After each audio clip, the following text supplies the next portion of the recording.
आमला साहब मुझे बताइए कि 17 तारीख को आपके द्वारा आयोजन किया गया है तिरंगा रैली का। किस तरह का आयोजन रहेगा? सिटीजन्स फॉर नेशनल सिक्योरिटी इस फोरम के द्वारा संपूर्ण भारतवर्ष में हिंदुस्तान के सैनिकों ने, आर्म फोर्सेस ने जो अतुलनीय पराक्रम किया, जो जिस अचूकता से इस ऑपरेशन को अंजाम दिया, उनका सम्मान करने के लिए, सैनिकों के हौसला अफजाई के लिए देश भर में तिरंगा यात्रा का आयोजन किया गया है। चंद्रपुर में भी 17 तारीख को शनिवार यानी कल शाम को 5 बजे शिवाजी चौक से ये तिरंगा यात्रा निकलेगी। और मुझे बड़ी खुशी है इस बात की है कि समाज का हर तबका, हर वर्ग, हर संगठना इसमें शामिल हो रही है। लगभग 200 के ऊपर संगठनाएं इसमें शामिल होने वाली है और 51 फुट का हम लोग एक तिरंगा हर संगठना को दे रहे हैं। वो अपना संगठना अपने बैनर के साथ में सम्मिलित होने वाली है।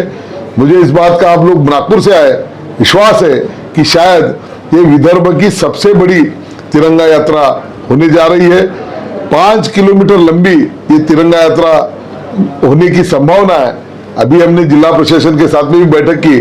आपके माध्यम से मेरी यही विनती है चंद्रपुर की जनता को और सारी जनता को कि सैनिकों के प्रति अपना सम्मान दिखाने के लिए, उनका हौसला अफजाई करने के लिए इस तिरंगा यात्रा में चंद्रपुर में शामिल हो। और जहां जहां भी तिरंगा यात्राएं होती होगी, ये सब पक्ष भेद, धर्म भेद, जाति भेद को भूलकर सैनिकों को ने जो अतुलनीय पराक्रम किया, उनके हौसला अफजाई के लिए तिरंगा यात्रा में सहभागी हो, ऐसी मैं आपके माध्यम से आह्वान करता हूँ। जय हिंद।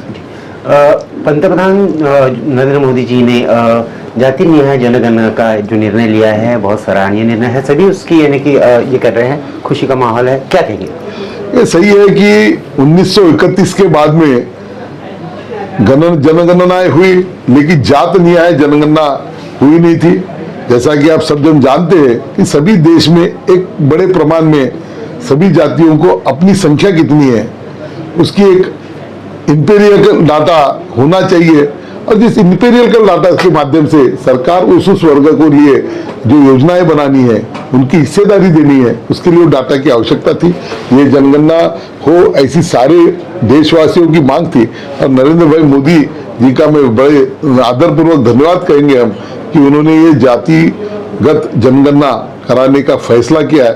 और इस फैसले से जो पिछड़े रह गए, जो अति पिछड़े रह गए, उनको भी न्याय देने के लिए ये जनगणना सहायक साबित होगी। स्वराज संगठन के जो चुनाव है वो आने वाले 4 महीने में ले, ऐसा आदेश हाईकोर्ट द्वारा दिया गया है, क्या कहेंगे? निश्चित रूप से सरकारें ये हमेशा ही चुनाव से चुनी जानी चाहिए।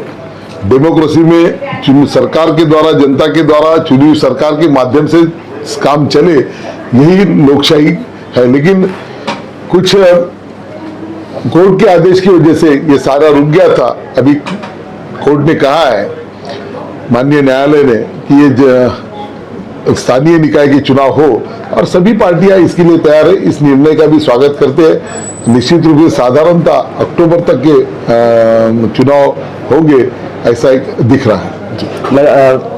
बरसात आने वाली है, अभी जो काला है ये बहुत पीक पे जाने वाला है। गर्मी जो है बहुत ज्यादा बढ़ने वाली। चंद्रपुर नंबर 1 पे आता है गर्मी के मामले में।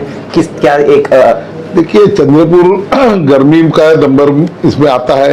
एक तरफ हम कहते हैं कि पेड़ लगाओ, पेड़ लगाने से झाड़ यानी गर्मी कम होती है, लेकिन चंद्रपुर तो 42% फॉरेस्ट कवरिंग वाला डिस्ट्रिक्ट है। चंद्रपुर में वन आच्छादन 42% है।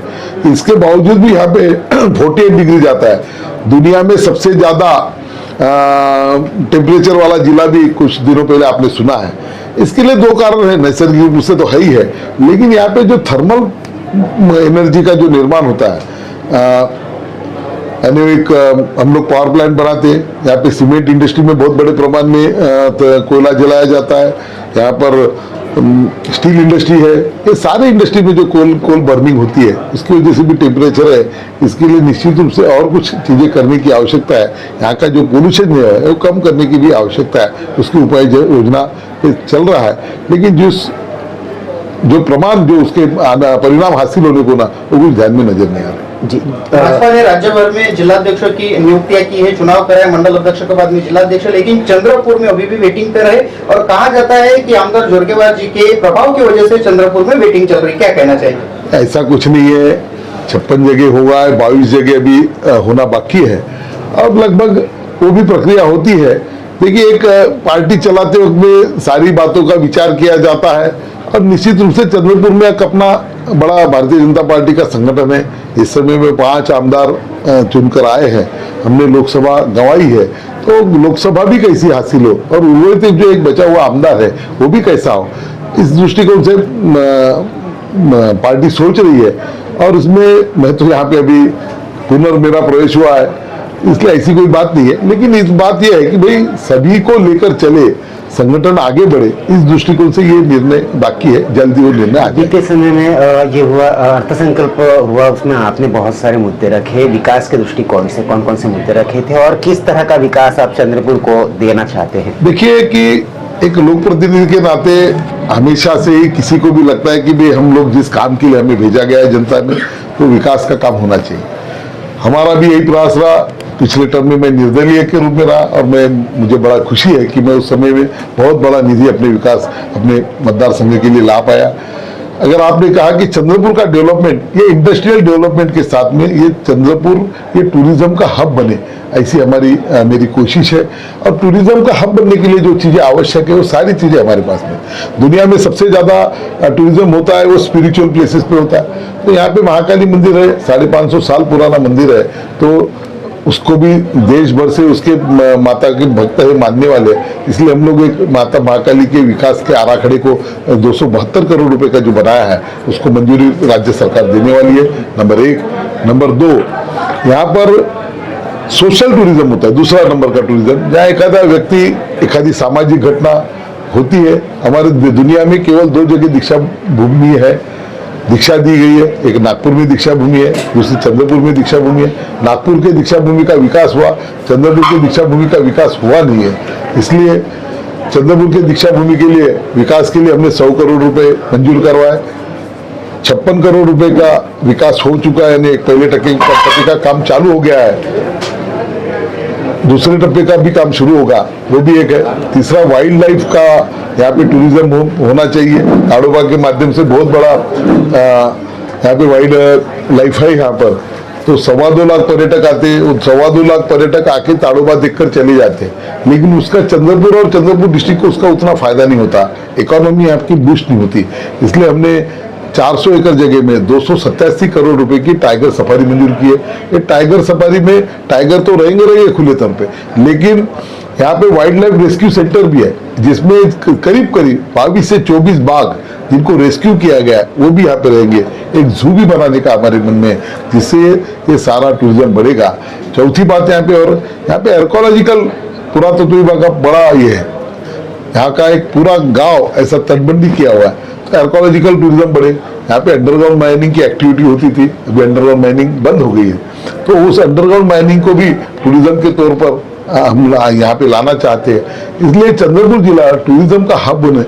ये यहाँ पे जियोग्राफिकली ये महाराष्ट्र के देश के मध्य में बैठा हुआ जिला है, देश के मध्य में। यहाँ पे road connectivity, rail connectivity, air connectivity यहाँ बहुत अच्छी है, और यहाँ पे जो लॉ एंड ऑर्डर है वो भी सारा अच्छा रहने की वजह से एक बहुत अच्छा टूरिज्म हब बने, इस दृष्टिकोण से हमारा प्रयास चल रहा है। रोजगार के दृष्टिकोण से क्या आपने देखो, रोजगार ये सबसे ज्यादा, अगर आपने कहा कि दुनिया में रोजगार देने वाला एग्रीकल्चर के बाद में अगर कोई दूसरी चीज नंबर आता है तो वो टूरिज्म आता है।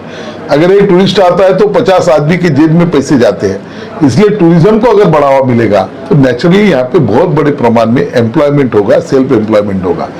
ये इसीलिए हम लोग इसको करना चाह रहे हैं। इसके साथ ही साथ करीब 3 लाख करोड़ का इन्वेस्टमेंट हमारे चंद्रपुर गढ़चिरौली में जिले में आ रहा है। जो आयरन ओर जो हमको मिला है, बहुत अच्छे क्वालिटी का आयरन ओर हमको मिलने की वजह से बहुत सारी इंडस्ट्री हमारे चंद्रपुर में आ रही है। 3 लाख करोड़ रुपए का इन्वेस्टमेंट भविष्य में यहाँ आने जा रहा है, तो उसकी वजह से भी एम्प्लॉयमेंट बढ़ेगी। हमारा एक सर्च चालू है, 25 से 30 हजार एकड़ जगह में एक नए MIDC का निर्माण होने जा रहा है, और मैं माननीय देवेंद्र जी फडणवीस का बड़ा धन्यवाद करूंगा कि वो भी इस जिले के सुपुत्र है, उनका भी बड़ा ध्यान है। और केवल यहाँ का इस चंद्रपुर का बुनियादी विकास हो, यहाँ पे सभी बातें मौजूद हो, इस दृष्टिकोण से भी हमारा प्रयास होने वाला है। साथ ही साथ ये हमारा एजुकेशनल और हॉस्पिटल यानी वो भी एक यहाँ पे बड़ा नेटवर्क बनने जा रहा है। 1000 से ज्यादा बेड यहाँ पे उपलब्ध होने वाला है।